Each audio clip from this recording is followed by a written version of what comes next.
Okey, resepi seterusnya dari pakcik. Pakcik nak buat bubur jagung. Ni pakcik guna 3 tongkol jagung juga. Kita hiris dah dia. Ada orang yang buat sebiji-sebiji pun ada, tapi kalau hiris lah sedap.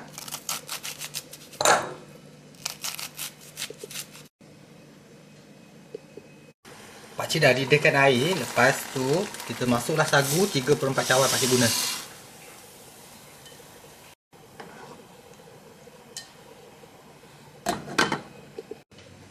Pakcik menggunakan bubur cacai, setengah cawan.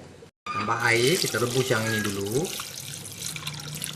Dah pandai, dah boleh masuk dulu. Kita rebus dia. Okey, bubur cacai kita pun dah lembut. Kita terus masuk jagung yang kita dah iris tadi tu.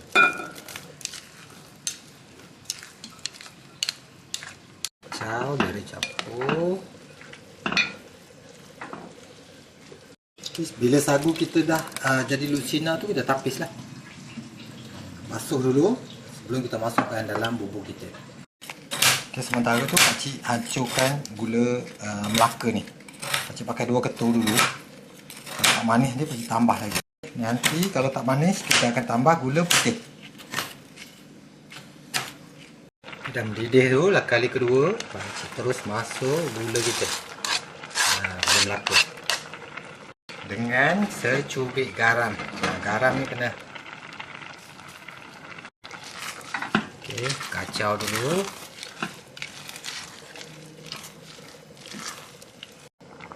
Dah boleh masuk santan. Kita guna 1 mangkuk. Kalau tak cukup kita tambah lagi. Kalau kita nak cair ke, nak pekat ke, ataupun langkat kita. Dah boleh masuk sagu. Pakcik basuh ya sagu ni tadi, buang lendir-lendir tu semua. Sebab kalau kita masak terus nanti dia jadi lagi pekat. Jadi kita elok-eloknya kita rebus, lepas tu kita basuh sagu kita ni sampai bersih, baru kita masuk dalam bubur kita ni. Dia tak adalah kanji tu terlebih kan. Gitulah. Pakcik tak guna habis ya 3/4 cawan tadi tu. Boleh guna setengah cawan je.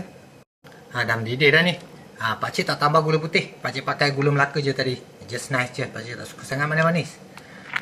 Ni kejap lagi boleh angkat lah ni. Tu. Dia masak-masak macam ni, sukatan tu terlalu subjektif ya. Siap untuk dihidangkan. Rumah ni ada 4 orang, so pakcik buat 4 mangkuk. Resepi yang sangat senang dari pakcik ya hari ni.